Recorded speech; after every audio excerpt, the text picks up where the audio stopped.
Hey, good afternoon, and welcome to Real-World Cybersecurity Lessons from High-Stakes FBI Operations. My name is John Trimble, and presenting with me is Rob Cochran. We are both principals at Bawn, which is a cyber risk mitigation company. We were both formerly FBI agents working cyber investigations.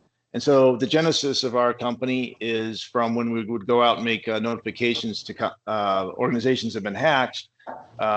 They oftentimes didn't understand the impact or even what to do about after they had been breached. So that's really where we got the idea to move into private industry and help companies mitigate their cyber risk. So learning objectives for today is overall managing cyber risk and developing strategies that are practical for doing that. Looking at third-party risk management, conducting assessments and monitoring after they've been onboarded, and then regulatory compliance, of course. What are some proactive measures we can do to make sure that we're complying with the applicable regulations? So we'll talk a little bit about the impact of cyber events, and then we'll look at two investigations that the FBI conducted, and then take learning points away from those investigations that can be applied within the auditing context to make sure that your program is being as effective as it possibly can be.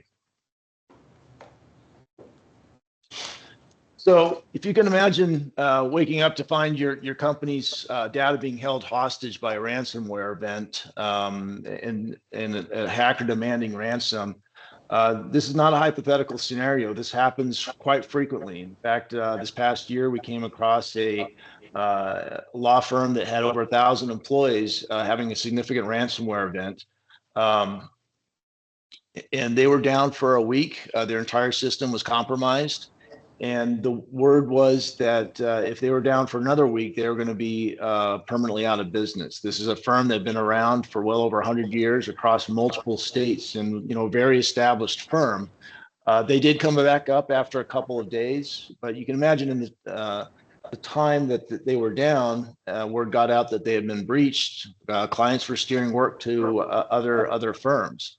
And so there's that damage to reputation as far as the ability to safeguard data, and then that loss of work because of the work stoppage.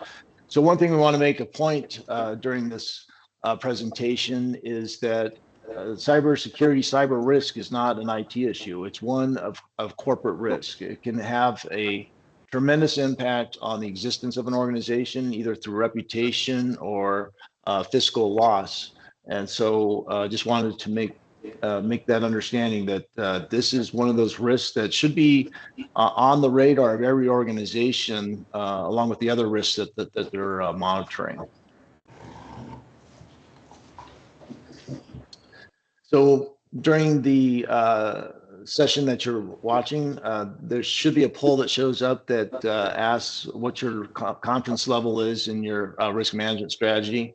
Looking across all sectors, about 34% are highly confident.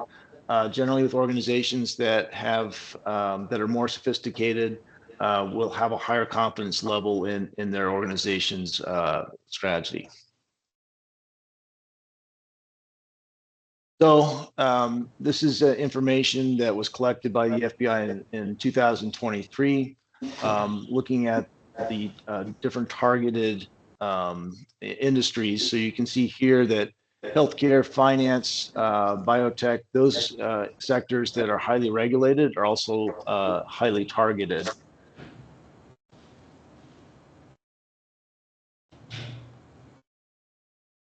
So we're going to talk about the Hive ransomware group. This is one of the most notorious cyber criminal organizations, and the efforts of the FBI to dismantle this group. This was a ransomware as a service operation that ran from June 21 to January 23. And it was a type of malware that was designed to encrypt files on a victim's network, rendering them inaccessible, and then demanding a ransom payment. And so they did target those sectors that we talked about, healthcare systems, critical infrastructure, and another sector such as educational institutions. And then when Hive ransomware first emerged in June 21, it gained notoriety very quickly as for its effective and damaging attacks. And over a fairly short period of time, several high-profile incidents occurred through this ransomware, with attacks on hospitals, schools, and businesses worldwide. One was in August 2021, where a healthcare system was attacked, and it disrupted the access to patient care and cost millions of dollars in damages. And because it spread on a global scale so quickly, that is why the FBI started an investigation into this group. They extorted over $100 million from approximately 1,500 companies in a very short period of time. And they used multiple vectors as far as getting to introduce their ransomware using phishing emails, and then also accessing the system through a remote desktop capability.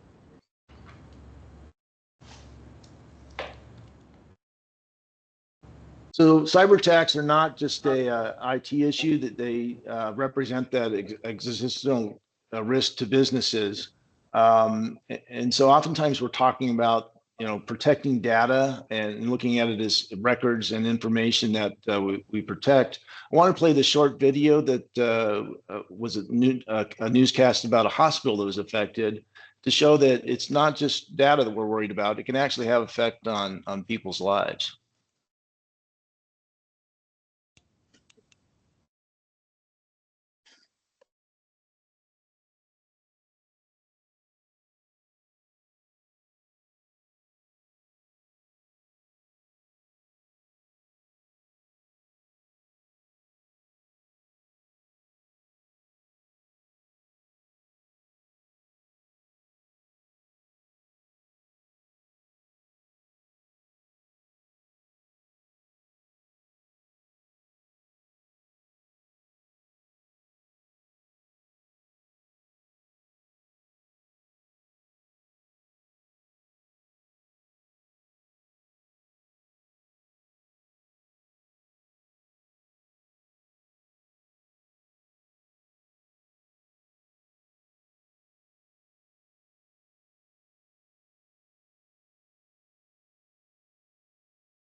So we did want to make a point that these are really criminal organizations that are involved in hacking, and the motive for conducting these ransomware attacks is really to make a profit, and as far as their criminal enterprise. And so a high ransomware, they utilize a variety of sophisticated attacks, different social engineering approaches to exploit vulnerabilities to spread the ransomware. It was not strictly a tight-knit organization that conducted this. They provided this as a service to other people who wanted to do ransomware attacks and they made these tools available through the dark web. And so these affiliates would use the ransomware to do their own attacks. And this is an example message from one of the affiliates that they themselves were practicing poor cybersecurity, where they're sharing username and passwords, which is obviously a big no-no, within any organization. But that's why this attack spread so quickly. Is there was just so many people that were using the tool to do their own associated ransomware attack. So as these attacks spread, the FBI launched an investigation, which they called Operation Flyhook, and it involved collaborating with multiple law enforcement agencies such as Europol and Interpol, and the Cybersecurity Infrastructure Agency, which is a part of the Department of Homeland Security. And they conducted actions together as far as tracking these ransom payments, where they went, monitoring communications that the attackers used, and then using some advanced cyber forensics to track the group's activities and where they were. And during an undercover operation, they were able to penetrate the Hive ransomware group's networks. They captured the group's decryption keys, and then offered those to the victims worldwide, which helped the victims, prevent them from having to pay the demanded ransom. And so this actually had a good impact for various hospitals, schools, and financial firms that were suffering from this from the Hive ransomware extortion. This operation culminated in a series of orchestrated raids and arrests that occurred worldwide. They seized the infrastructure that Hive ransomware was using, and then basically put a stop to their operations, which was a big victory for law enforcement worldwide.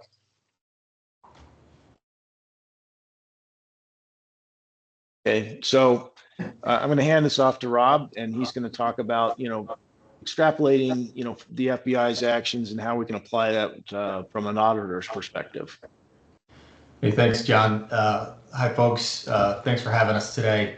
I want to talk about collaboration and partnerships. Obviously, as you can see from the previous slides, all of the flags there, you probably can't imagine the complexity of these investigations. So not just multiple law enforcement agencies working within the same country. This is law enforcement agencies working throughout the world, because many of the servers that the criminals were using were spread throughout the world. Some of those countries were not friendly to us, and some were. So very, very complicated. What this brings forward, though, is the discussion on how important our partnerships are, not just in the law enforcement to law enforcement vein, but how important our relationships are between the public and private sectors. So, what the FBI has done for years is establish working groups and partnerships with as many people as we could find.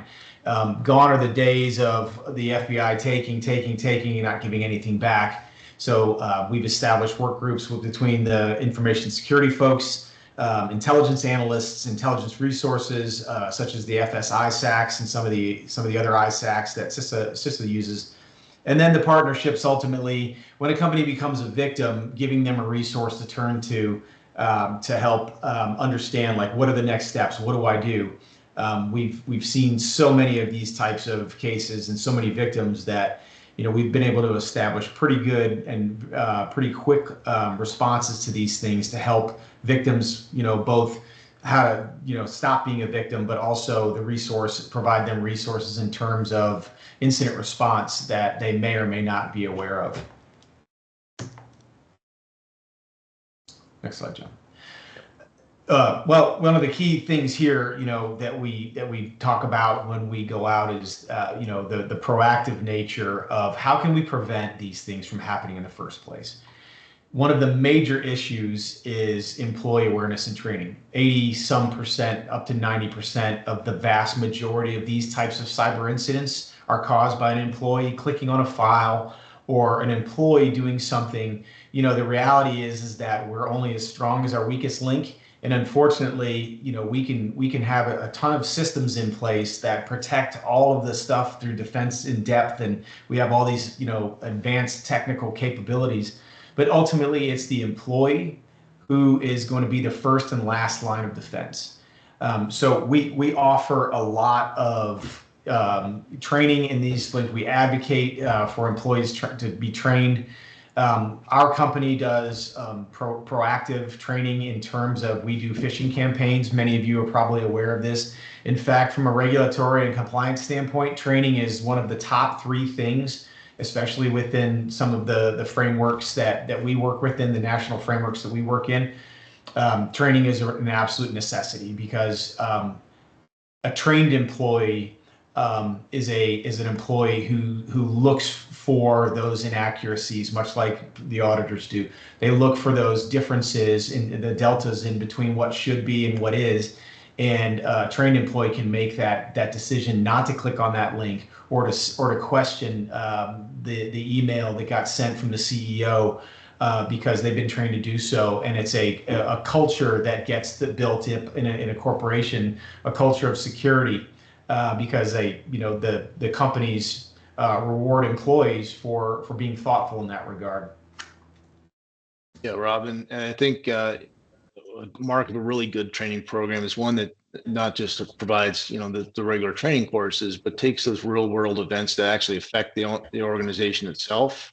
Where if an employee reports, hey, this fraud attempt happened, and then sharing that with the rest of the organization to show that your organization is targeted and this is what we're seeing, that makes a more educated employee. And it's absolutely critical. The security part of that is that it's a culture of security. So when we do the training, when we do the phishing testing, it's not a punitive issue. That it's companies or employees are rewarded. In some cases they get extra training. But it's not a punitive thing. Unless it gets to a point where an employee has been trained multiple times and still continues to negatively impact the corporation's security. So a few things that we want to talk about that are mission essential for every company. This is not small, medium, and large. This is every company that does business in the world, because we're all interconnected. We're all online. Our email systems, all of our data is online. These are the absolutes, and these are all, these requirements are all based off of the National Institution of Standards and Technology, NIST Cybersecurity Framework. The Computer Information Systems, CIS benchmarks across the world. These are the benchmarks, the must-dos. Companies need to back up their intellectual property, the key information. They need to test those backups. It can't be one of those things, well, I think I'm backed up through Microsoft 365. You need to test it. You need to war game it. You need to tabletop it to make sure that you have those. But probably the most critical aspect of this is do you have procedures in place? Have you documented them? Have you talked about it with key shareholders? And have you run through a tabletop exercise to ensure that everybody understands the role that they have? The time to try to figure out who to call and what to do after you've suffered a significant security instance is well past. And companies that wait until they're victims, they oftentimes don't survive. Threat intelligence and proactive intelligence sharing, much in the way of those collaboration and partnerships. I can't underscore how important those are. We do proactive stuff because there is a common saying in the security world, defense in depth. So we like to push the bad guy out as far as possible. You think of it in terms of a walled city. In fact, the name Bawn is a Celtic name for the castle wall. So we thought of it in terms of pushing the enemy out as far as possible. And we do that through active threat hunting, finding those indicators of compromise, finding those attack vectors that the bad guys can use, and then preventing those from being used as far out as possible, away from the keys to our kingdom, if you will, our intellectual property. And then sharing that information. The days are of keeping that information close hold and not sharing that with fellow industry or other in the same sector is long past, because we're facing an enemy that's not just a criminal organization, but we're facing an enemy that is in fact state sponsored. So having the playbooks, again, I go back to the incident response. You have to have a plan. You have to have talked through the plan. It can't be just a process that you think so you can check a block. It's just not going to play anymore, because these are complicated things, and the stress level goes from 0 to 100 in about a minute when your IT manager calls you and says 100% of our network is locked, and they just asked for $10 million, or they're going to destroy it, or they're going to put it out. And you can imagine from the previous slides, a hospital that now no longer has access to patient data, or the third-party testing capability, and now customers information is exposed, and we have real-world issues with patients potentially suffering physical harm as a result of that. And those playbooks and plans, they during an actual event, you may deviate from what occurs, but having those plans in place as far as who needs to do what from that initial stand up and response is really critical to having an effective starting the response. So during the recorded session, when you're viewing this, there, in the platform, there may be an opportunity to respond as far as what your largest cybersecurity concern is now, just to have some information within the audience. So we're going to shift over to the C3X supply chain attack. Rob's got some background with this, so I'll hand it back to him. Yeah, so the 3CX desktop app, excuse me, was a supply chain attack. This took place in, I think, March of 2023. It affected approximately 600,000 businesses and over 12 million users. This is the most nefarious type of attack, in my opinion. The reason being is that supply chain is, third-party connections, and supply chains are very hard to confirm. You can have the most secure internal network, but all of us have to do business with the supply chain, with third party. And at some point, we have to establish a trusted relationship with them. In these cases, much as some of the other main ones that you've seen, a 3CX is a voice over internet protocol, VoIP phone service that many businesses use because they can do business. All of their phone is now integrated into their computer systems. We believe, based off of a company called Mandiant, which is a digital forensics and incident response company, which we enjoy a very strong relationship with in the United States government.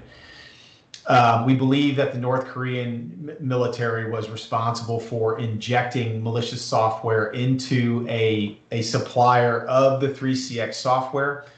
That information got uploaded, and then during the normal course of patching, all of those 12 million users and 600,000 businesses were significantly impacted by this.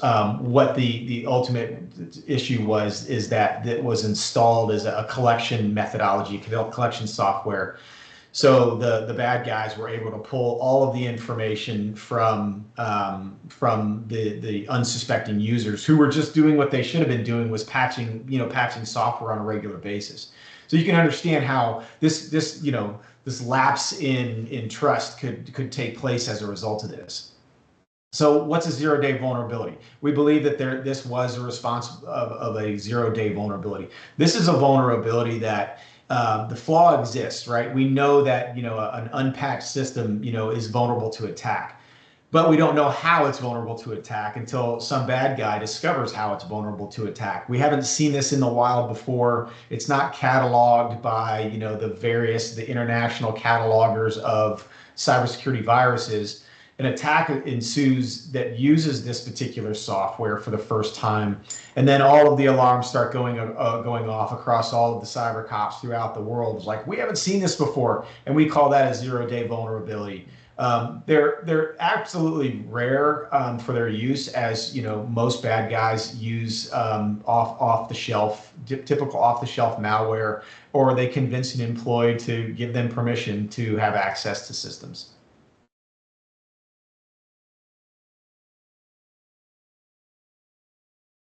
So what's the immediate impact? Believe it or not, this attack is the repercussions from this attack are still ongoing. Unlike a ransomware attack, this was more of a collection type of attack. We were able to identify it very quickly due to our public and private relationships with the numerous cybersecurity folks and professionals throughout the world. But it's unknown. We don't know what the bad guys are doing with this information. They had access to innumerable amounts of intellectual property and employee information. So you can imagine the disruption that took place as a result of this, not just in the physical attack itself, but in the loss of trust between vendors, between partners, and what could potentially happen down the road as they continue to collect this information. Are they identifying other vulnerabilities? We still don't know. The investigation is ongoing. Yeah, so Rob, like SolarWinds, that made big headlines, about 4 years ago with a vulnerability that was compromised. They're still working through with the SEC as far as what the penalties are going to be for that breach. And then the NotPetya attack, Maersk was a big shipping company. When that occurred several years ago, that led to about a $300 million loss. A lot of their equipment was compromised. There's not probably dealing with the regular the way SolarWinds is, but I think one of the things we want to re-emphasize is there's that immediate impact from mitigation work stoppage, but then years down the road, the company may still be working with regulators. Every business leader that we've worked with, like members of the C-suite, if they go through a breach, the response is always the same. I never want to go through that again. Yeah, I can tell you, I was in charge of the investigation on the NotPetya attack in the Norfolk field office, where U.S. Maersk is headquartered, and it was absolute panic. They stopped. They disconnected all of their ships and all of their networks. They took everything down and they parked their ships. And Maersk is the largest shipping company in the entire world, and so you can imagine the global impact of our shipping, our import and export. For I think 36 hours, they turned everything off, and until they could trust that that there wasn't ransomware in place, and they brought each one of them back on slowly. But you can imagine the attack. These are only going to get more complicated. These types of attacks are gaining in sophistication, and so you can imagine that this is another aspect of warfare that's happening right now. But the bad part about this is that the private sector is being included in this. It's not just government to government or military to military. The private sector and the financial industry is getting sucked up into this. So, cyber and cybersecurity is no longer a nice to have anymore. It's a must have. Yeah, and so you can see the stat where there's just been a huge increase in these supply chain attacks. And the reason for that is these more sophisticated attacks, they get bigger bang for their buck, where if they can find a company that does not have security in place, taking advantage of those vulnerabilities, but they may be able to compromise multiple victims downstream. So if you're able to compromise one vulnerability, they may be able to lead to hundreds or thousands of victims.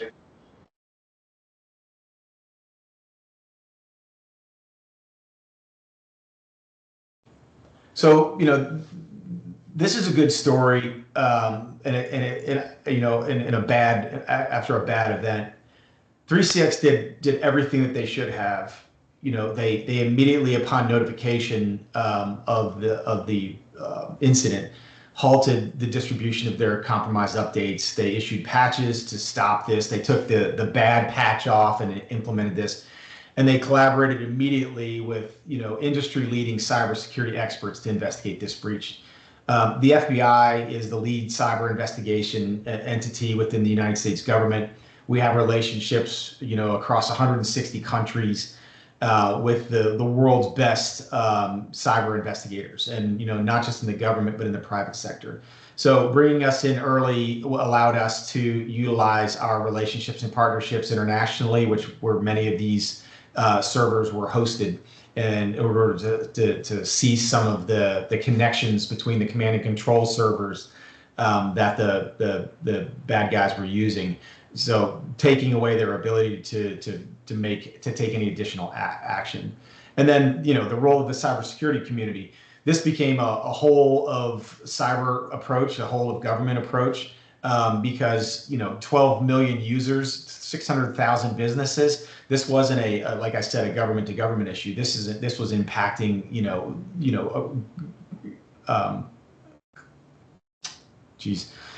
companies across the world. 3CX is a very popular type of software. So, you know, everybody, you know, gained traction on this by working together and quickly, you know, identifying where the vulnerabilities were and patching them as quickly as possible.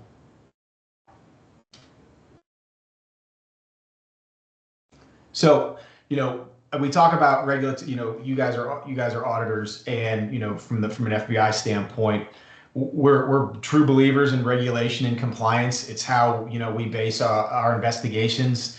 And so, you know, I'm a big fan of regulation. Clearly, the private sector and the international community the business community has not done what is necessary to secure themselves voluntarily. So, as you probably are aware, compliance is becoming a legal requirement in certain industries now, especially in those critical infrastructure industries. You know, one of them, we talk about supply chain, because we know that the supply chain is the most vulnerable. So we are, you know, there are certain compliance requirements and regulations around supply chain integrity. One of the key ways for us to find out about the compliance is to conduct assessments. We do security assessments based off of compliance and regulatory frameworks, such as the NIST cybersecurity framework and CIS controls, and the various industry controls based off of that particular sector. And then, you know, ultimately, like John talked about at the beginning, every company needs to have a risk management plan, you know, and this is a cyber risk management plan is very specific to the risk imposed against companies by cyber threat actions and threat actors. So you have to have it. Who approves it? I will tell you who needs to approve it. The CEO needs to approve it. This is a whole of company, you know, risk issue. And as John said, cyber risk is industry risk, is corporate risk. And if you try to separate the two because you don't understand the technology, I can tell you you're most likely to become a victim. You know, to try to degrade something as high risk as what we've just talked about. Obviously, clearly, you can understand how that's a significant detractor in current compliance issues. So what do companies do? I know we've probably scared the pants off some of you as far as the impact of some of these things. But I can tell you, having been a cyber investigator for many years and then running a cyber investigation squad for many years, the victims that we came across, the attacks took place largely because the victims were unaware of the vulnerabilities to their networks, to their data, and to their personnel. Had they had even a basic level of cyber hygiene that they were practicing, they would have been highly unlikely to become victimized. So how can we prevent it? We do vulnerability assessments. There's myriad software out there through endpoint detection and response, all the way up to penetration testings that we do. But these vulnerability scans scan your network, scan your data to see, hey, we know all of the different types of threats that are out there. How can we patch these things, or at least we make you aware of it, and then you decide based off your risk posture whether you're going to fix it or not fix it. Timely patching. These companies, the Microsofts of the world, the 3CXs, these types of events that take place are a huge black eye, as we all know from the summer, what happened with CrowdStrike. These are punches to the gut of these companies. They absolutely don't want these things to happen. So what they do in order to prevent that is they issue patches as quickly as possible once they've identified a vulnerability in their software. And you know, now it's becoming on to the companies that use this software to patch in a timely manner. We prefer the industry standard is once a month, what do you call Patch Wednesday or Patch Tuesday. Companies that do this on a regular monthly basis to make sure that all of their software and hardware is patched in a timely manner. And then identifying your risk through a risk register. This is essential for even the smallest company to know what your risk is, and then to have a plan to address it, or at least to identify that risk. And we advocate in our company when we go and meet with a client that we start a risk register for them, even if it's not necessarily cyber.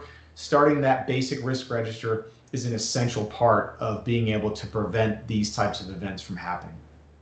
Yeah, oftentimes there may be vulnerabilities that can't be fixed right away through a patch. It might require some more research or additional infrastructure work.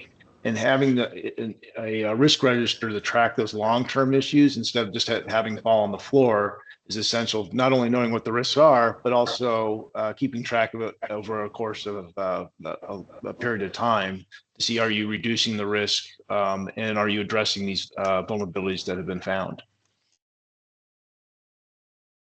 So that concludes our presentation. If you're interested in, we put together a document that talks about FBI operations and kind of extrapolates more lessons for different sectors. You're welcome to take a look at that. But then we'll move on to questions and answers at this point. Thank you very much.